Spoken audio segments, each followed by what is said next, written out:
ये सच है कि प्रधानमंत्री जी सिद्धांतः प्रारंभ से ही इस प्रकार 2000 रुपए के नोट के पक्ष में नहीं थे। तो वह निश्चित इस मत के नहीं थे कि हम नोटों को बाहर छपाई करवाकर यहाँ ले। रिलक्टेंटली उन्होंने इसकी स्वीकृति दी। वह कदापि 2000 रुपए के नोट को गरीबों का नोट नहीं समझते थे। काले धन को किसी भी परिस्थिति में वह अर्थव्यवस्था का अंग नहीं समझते। जब मैं प्रधानमंत्री कार्यालय में प्रमुख सचिव के पद पर कार्य कर रहा था, तो उस समय डिमोनेटाइजेशन का निर्णय हुआ था। तो डिमोनेटाइजेशन के निर्णय में पुराने नोट एक तिथि से, निर्धारित तिथि से समाप्त कर दिए जाते हैं और उन नोटों को बदलने की व्यवस्था होती है और उसके लिए भी एक समय सीमा दी जाती है कि एक निर्धारित समय सीमा में आप जाकर बैंक में नोट बदल सकते हैं। तो जो 500 रुपये और 1000 रुपये के नोट समाप्त किए जा रहे थे और उनको बदलने की व्यवस्था दी जा रही थी, उस समय यह जाहिर था कि हमको 500 और 1000 के नए नोट लाने होंगे और नए नोटों की व्यवस्था हमको प्रिंटिंग के द्वारा करना था। प्रिंटिंग का कार्य पूरी जिम्मेदारी में रिजर्व बैंक का होता है। तो यह देखा गया कि जिस अवधि में पुराने नोट वापस लाए जाएंगे और जिस संख्या में नए नोट दिए जाएंगे, तो उतना प्रिंट करने की क्षमता नहीं थी। तो विकल्प क्या था? विकल्प यह था कि यदि हम 2000 रुपए के नोट ला देंगे तो जहाँ 500 रुपए के 4 नोट छापने होंगे, वहाँ 2000 रुपए का एक नोट छापना होगा। इसी प्रकार जहाँ 1000 रुपए बंद किया जा रहा था, तो 2000 रुपए में उसकी वैल्यू अपने आप दुगनी हो जाती है। तो हम लोग एक पूरी टोली थी जो कार्य कर रही थी, उसका प्रस्ताव था कि यदि इसी अवधि में हमको करना है यह कार्य बदलाव का, तो 2000 रुपए का नोट हमको छापना होगा। इस विषय पर प्रधानमंत्री जी बिल्कुल उत्साहित नहीं थे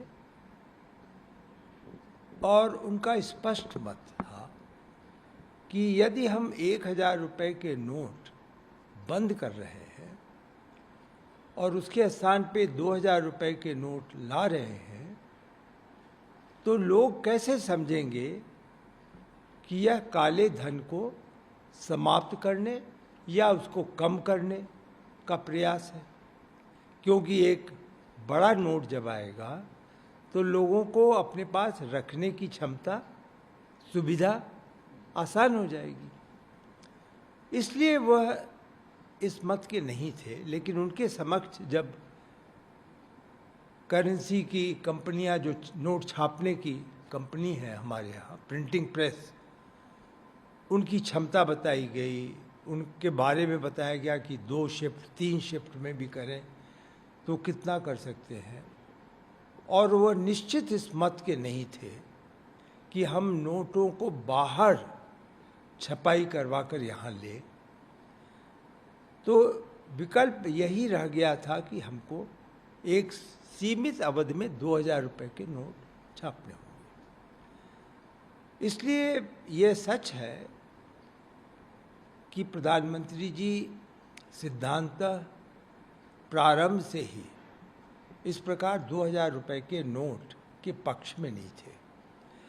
लेकिन एक व्यवहारिकता के लिए जब उन्होंने समझा कि यदि एक निर्धारित अवधि में डिमोनेटाइजेशन की घोषणा की जानी है, तो वह एक जो होता है रिलक्टेंटली उन्होंने इसकी स्वीकृति दी, लेकिन उनके मन में कभी भी यह संदेह नहीं था कि इस 2000 रुपये को किसी उचित समय पर, जब हमारी क्षमता हो जाएगी, तो हम इसको समाप्त करेंगे। इसलिए आपने देखा कि उन्होंने 2018 के बाद 2000 रुपये के नोट नहीं छप रहे थे। दूसरी कदम उन्होंने उठाया कि जो नोट बैंकों में, रिजर्व बैंक में आ रहे थे, क्योंकि बैंक में नोट रहते हैं, बैंक के बाद वो रिजर्व बैंक पहुंचते हैं, और जो खराब हो जाते हैं नोट, एक समय सीमा होती है, उसके बाद नोट का भी अपना स्वाइल्ड नोट कहलाता है, खराब हो जाते हैं तो वो वापस रिजर्व बैंक चले जाते हैं। तो जो नोट वापस आ रहे थे वह नए सिरे से रिजर्व बैंक ने वापस सर्कुलेशन में नहीं डाला। एटीएम में 2000 रुपये के आपने अनुभव किया होगा कि आप एटीएम में 500 के नोट, 100 के नोट मिल रहे थे, 2000 रुपये के नोट फिर एटीएम से निकलने बंद हो गए। उसका भी यही कारण था कि सर्कुलेशन से विड्रॉ किया था। अब एकमात्र जो सीमित धनराशि 2000 रुपये के नोट की थी, उसको रिजर्व बैंक ने, जो अधिकृत है, उन्होंने घोषणा कर दी है कि 30 सितंबर के बाद इन नोटों का जो लेन देन में स्वीकृति नहीं होगी। तो ये एक प्रकार से आप समझें कि पृष्ठभूमि थी, लेकिन एक निश्चित मत जो हमेशा झलका उनके मस्तिष्क से, उनके विचारों से, उनकी मानसिक उसमें, कि वह कदापि 2000 रुपये के नोट को गरीबों का नोट नहीं समझते थे। वो ये जानते थे कि 2000 रुपये का ट्रांजैक्शनल वैल्यू ना होकर के होर्डिंग वैल्यू है। इसलिए उनका यह मत था कि अगर किसी को 2000 रुपये के नोट रखने हैं तो वो बैंक में जाए, बैंक में धनराशि जमा करे। नॉन बैंकिंग सिस्टम, घरों में होल्ड करें लोग, और जिसको फिर आप कहेंगे काला धन है, उसके पक्ष में वो नहीं थे। इसलिए मैं तो अब देखिए, मैं आम जनता का इस समय स्वरूप है मेरा, कोई मैं अधिकारी नहीं हूँ, मैं अधिकृत बात नहीं कर सकता, लेकिन मैं जानता हूँ कि वह जानते थे कि आम जनता के लिए 2000 रुपये का नोट नहीं है, और कहीं न कहीं ये काले धन को बढ़ावा देता है। और अगर काले धन को बढ़ावा मिलेगा तो उसके लिए तो उनकी लड़ाई हमेशा जारी रहती है। काले धन को किसी भी परिस्थिति में वह अर्थव्यवस्था का अंग नहीं समझते। वह एक तरीके से आप कर्ज, वो प्रायः कहा करते थे कि ये अभिशाप है, हमारे समाज में ये अभिशाप है कि काला धन इस तरह से बढ़ता है।